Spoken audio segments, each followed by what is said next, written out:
নমস্কার। এবার ঋতব্রত পন্থী তৃণমূলও কি ভাঙতে চলেছে? এমনই একটা আশঙ্কা কিন্তু দেখা দিয়েছে। আমার আজকের ভিডিওতে এই নিয়ে আলোচনা করব, তাই প্রথমেই বলবো ভিডিওতে শুরুটা যেমন দেখছেন শেষটাও দেখবেন, অর্থাৎ শুরু থেকে শেষ পর্যন্ত দেখবেন। আপনাদের সঙ্গে রয়েছি আমি ঋষিকেশ। ভিডিওটা ভালো লাগলে লাইক করবেন, কমেন্ট করবেন, শেয়ার করবেন, সাবস্ক্রাইব করতে ভুলবেন না চ্যানেলটা। তো চলুন শুরু করা যাক আজকের এই। দেখুন, তৃণমূল এখন তিনটে। কেন? একটা হচ্ছে কালীঘাট তৃণমূল, যেখানে মমতা বন্দ্যোপাধ্যায়, অভিষেক বন্দ্যোপাধ্যায়দের সঙ্গে রয়েছেন কল্যাণ বন্দ্যোপাধ্যায়, কুণাল ঘোষের মতন নেতারা। আরেকটা হচ্ছে ঋতপন্থী তৃণমূল, ঋতব্রত বন্দ্যোপাধ্যায় এবং তাদের সঙ্গে যে এমএলএরা রয়েছেন, প্রায় ৬০-৬৫ জন এমএলএ, অন্তত ঋতব্রতর যে দাবি, ফিরহাদ হাকিমরা রয়েছে তার সঙ্গে, জাভেদ খান, ফিরহাদ হাকিম, আখরুজ্জামানরা রয়েছে, অন্তত ৬০ জন বলে ঋতব্রতর দাবি। আরেকটা হচ্ছে সুদীপ বন্দ্যোপাধ্যায়, কাকলি ঘোষ পন্থী তৃণমূল। এই তিনটে তৃণমূল তিন রকম আশঙ্কার মধ্যে রয়েছে। তবে আমি মূলত কথা বলবো এই পর্বে বা আজকের এই ভিডিওতে ঋতপন্থী তৃণমূলদের নিয়ে। কেন? এক, যে ঋতপন্থী তৃণমূলরা তারা তাদের একটা নিজেদেরকে অল ইন্ডিয়া তৃণমূল কংগ্রেস বলে ঘোষণা করে বৈঠক করে ফেলেছে। নভোটেলে সে বৈঠক হয়েছে। তারপরে পরে তারা ঠিক করেছে নির্বাচন কমিশনের দ্বারস্থ হবে। ইতিমধ্যে রাজ্য নির্বাচন কমিশনে গিয়েছে। এবার জ্ঞানেশ কুমারের কাছে তারা যাবে, যে তারাই আসল তৃণমূল এটা দাবি করে। এই দাবি করে তারা পার্টির সিম্বল থেকে শুরু করে পার্টি ফান্ড, এই সমস্ত কিছু নিজেদের দিকে নিয়ে আসতে চাইছে, নিজেদের হাতে নিতে চাইছে।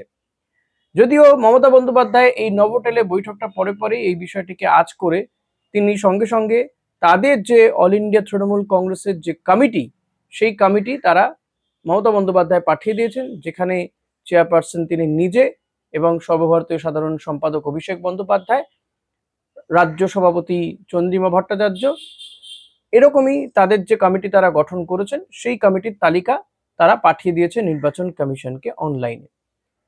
ঋতব্রত বন্দ্যোপাধ্যায়দের জন্য হয়তো মঞ্চটা প্রস্তুতি রয়েছে, জ্ঞানেশ কুমাররা হয়তো বরণডালা নিয়ে বসে আছেন তার জন্য, যে কখন আসবেন আর তাকে এই সিম্বলটা দিয়ে দেবেন। কারণ ঋতব্রত বন্দ্যোপাধ্যায় তো, তিনি তো একা নন, তিনি তো নিজের বুদ্ধিতে দল ছেড়ে এভাবে একটা আলাদা ব্লক বা বিধানসভাতে আলাদাভাবে নিজেদেরকে গঠন করেছেন এমনটা নয়। তার পেছনে যে বড় সমর্থন রয়েছে ভারতীয় জনতা পার্টি, সেটা এখন দিনের আলোর মতন পরিষ্কার, এবং এটা বিজেপিও জানে। যদিও বিজেপির অন্দরে এটা নিয়ে যথেষ্ট কোন্দল রয়েছে, অনেকেই এই বিষয়টাকে খুব একটা ভালো চোখে দেখছেন না, কিন্তু তা সত্ত্বেও ঋতপন্থী তৃণমূল তৈরি হয়েছে এবং তারা মনে করছেন যে তারাই আসল তৃণমূল।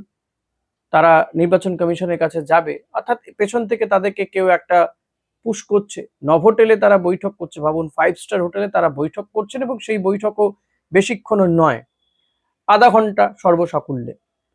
অনেকেই সেই বৈঠকে এসেছিলেন, কি কারণে বৈঠক জানতেনও না, এমনটা বলেছেন তারা পরবর্তীতে। কিন্তু এই ঋতব্রত বন্দ্যোপাধ্যায়কে দেখা যাচ্ছে বিধানসভাতে তিনি কিন্তু এবার একলা হয়ে পড়ছেন। তার সঙ্গে খুব বেশি বিধায়ক আর থাকছেন না। প্রায় 50 থেকে 55 জন বিধায়ক তার বিরুদ্ধে এবার সোচ্চার হতে শুরু করেছেন, কারণ তাদেরকে যে বলে আনা হয়েছিল সেটা আলটিমেটলি ঘটছে না। মোরলেস 5-7 জন ঋতব্রত সঙ্গে রয়েছেন, যাদের পেছনে প্রচুর গন্ধ, অর্থাৎ এক্ষেত্রে যারা দুর্নীতিতে আকণ্ঠ ডুবে রয়েছেন, এমন নেতারা এই ঋতপন্থী তৃণমূল হয়েছেন রাতারাতি। তারাই নিজেদেরকে আসল তৃণমূল বলে দাবি করছেন প্রত্যেকেই। ভাবুন, জাভেদ খান, একাধিক তার বেআইনি বিল্ডিং, যেখানে প্রশাসনিক বৈঠকে খোদ মুখ্যমন্ত্রী বলেন যে আপনার বেআইনি বিল্ডিং গুলোকে এবার নিয়মে আন্ডারে বা নিয়মের মধ্যে নিয়ে আসুন। সেই জাভেদ খান কে না নেই এই ঋতপন্থীদের সঙ্গে যারা রয়েছেন। অরূপ রায়, তার বিরুদ্ধে একাধিক অভিযোগ।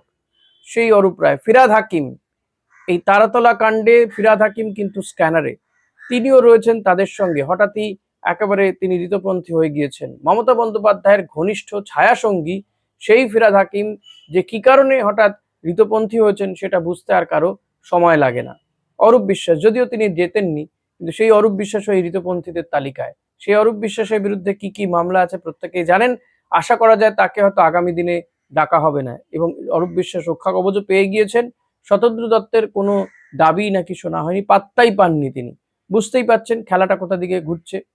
তো এই ঋতব্রতর এই কাণ্ড কারখানা দেখে কিন্তু অনেকেই কিন্তু মনে করছেন যে ঋতব্রত যেভাবে চলছে, এবং কারণ বিশেষ করে সিনিয়র লিডাররা যারা মমতা বন্দ্যোপাধ্যায়ের সঙ্গে লড়াই করে দলটা করেছেন, সিপিএম এর আমলে মার খেয়ে দলটা করেছেন, তারা এই সিপিএম থেকে আসাই একজনের নেতৃত্ব কিন্তু মেনে নিতে পারছেন না। হঠাৎ করে ঋতপন্থী বলে যেভাবে তাদেরকে প্রচার করা হচ্ছে সেটাকেই তারা কোথাও কোথাও মেনে নিতে পারছেন না। তাই তারা ইতিউতি ফুঁসফাস করছেন। বিধানসভায় কান পাতলে এমনটাই শুনতে পাচ্ছেন। বিধানসভায় যারা আমার সহকর্মীরা কাজ করেন তারা কিন্তু অনেকেই এমন কথা বলছেন। হয়তো ঋতব্রত বন্দ্যোপাধ্যায়ের আস্তে আস্তে সঙ্গ কিন্তু ছাড়বেন। হয়তো এখনই তারা বিদ্রোহ ঘোষণা করছেন না, কিন্তু ভেতরে ভেতরে বিদ্রোহ তাদের চলছে এবং সংখ্যাটা প্রায় 50। তাই এই খবরটা পাওয়ার পরে আমার মনে হয় সবচেয়ে বেশি খুশি হবেন মমতা বন্দ্যোপাধ্যায়। কালীঘাটে বসে বসে তিনিও বোধহয় হাসবেন, আর সেদিন বোধহয় তিনি উৎসব করবেন যেদিন সত্যি এই 50 জন ঋতব্রত বন্দ্যোপাধ্যায়ের হাত ছেড়ে চলে আসবেন। ইতিমধ্যেই মমতা বন্দ্যোপাধ্যায় দল বিরোধী কাজের জন্য একাধিক তৃণমূল বিধায়ককে সাসপেন্ড বা মানে শোকজ করেছেন। ফিরহাদ হাকিম, অরূপ বিশ্বাস, জাভেদ খানদের শোকজ করেছেন। তো আগামী দিনে সংখ্যাটা আরো বাড়বে, হয়তো সাসপেন্ড বহিষ্কারও হতে পারে। কিন্তু এটাও অনেককে ভাবাচ্ছে যে যদি আইনি লড়াইয়ে তারা ফেঁসে যান, ঋতব্রত বন্দ্যোপাধ্যায় যেভাবে চলছেন সেই সমস্ত বিষয়গুলো নিয়ে, এবং তার যে নজর আলটিমেটলি পার্টি ফান্ড এবং কোথাও গিয়ে মমতা বন্দ্যোপাধ্যায়ের থেকে আলাদা হয়ে যাওয়া। কারণ আমরা নভোটেলের যে বৈঠক দেখেছি সেখানে মমতা বন্দ্যোপাধ্যায়ের কোনো নামও নিশান ছিল না।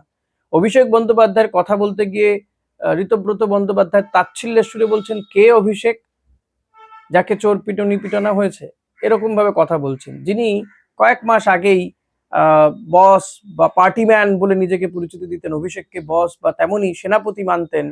হ্যাঁ, তো সেই ঋতব্রত বন্দ্যোপাধ্যায়ের এইভাবে ভুল বদল, এভাবে বেইমানিটা রাজ্যবাসীও মেনে নিচ্ছে না। তো আগামী দিনে এরা নিজেরা ভোটে দাঁড়িয়ে জিততে পারবে কিনা সন্দেহ আছে। এই আশঙ্কাগুলো, এবং এলাকায় অনেকেই ঢুকতে পারছেন না।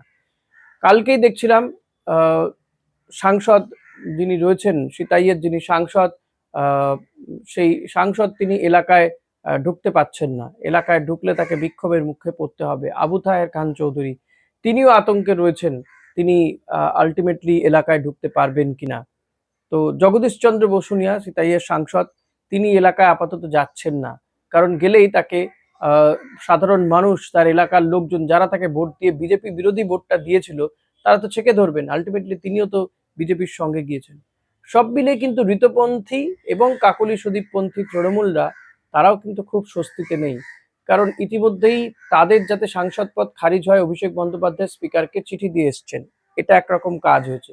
আবার ঋতব্রত বন্দ্যোপাধ্যায়ের সঙ্গ ছাড়তে চলেছেন প্রায় 50 জন। যদিও বিদ্রোহটা এখনো সে অর্থে বাড়েনি।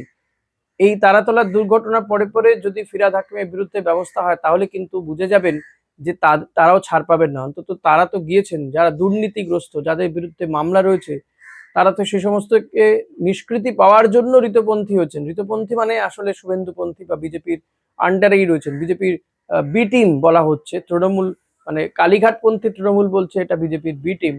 তো সেই বি টিম হওয়ার কারণ তো হচ্ছে যাতে এই সমস্ত থেকে রক্ষা পাওয়া যায়, নিজের সম্পত্তিকে বাঁচানো যায়, নাহলে তো সব্যসাচী দত্তের মতন বান্ধবীর বিপুল সম্পত্তি বেরিয়ে আসবে। তো সেই আশঙ্কা কিন্তু তারা করছেন, যেখানে মুখ্যমন্ত্রীও বলছেন যে কেউ পার পাবেন না, সবার বিরুদ্ধে তদন্ত হবে, মামলা হবে। এখন যদি এই ফিরহাদ হাকিম একেবারে তাজা, যে তারাতলা যে যে ঘটনা ঘটেছে, যে বিপর্যয় ঘটেছে, সেই ঘটনায় যদি ফিরহাদ হাকিমকে নিয়ে টানাটানি পড়ে যায়, তাহলে এরা বুঝতে পেরে যাবেন আলটিমেটলি তারাও বাঁচবেন না। তখন তারা কিন্তু বাধ্য হবেন মমতা বন্দ্যোপাধ্যায়ের সঙ্গে আসতে, ঋতব্রত বন্দ্যোপাধ্যায়ের সঙ্গ ছাড়তে।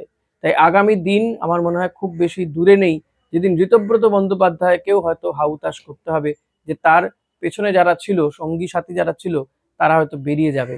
তো দেখা যাক আলটিমেটলি সেই দিনটা কবে আসে, এবং তখন ঋতব্রত বন্দ্যোপাধ্যায় কত বড় নেতা হন, তিনি আটকাতে পারেন। এত বেইমানি বিশ্বাসঘাতকতা করেও তিনি কিভাবে আটকাতে পারেন দলকে, সেটাও একটা বড় পরীক্ষার মধ্যে তিনি পড়বেন।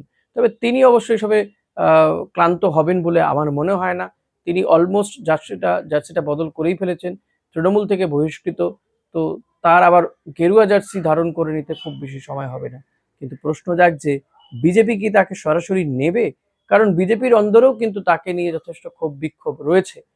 তো দেখা যাক, আগামী দিন বলে দেবে রাজ্য রাজনীতি কোন দিকে মন নিচ্ছে। তবে হ্যাঁ, মমতা বন্দ্যোপাধ্যায়ের দিকে কিন্তু মানুষ ঘুরছে।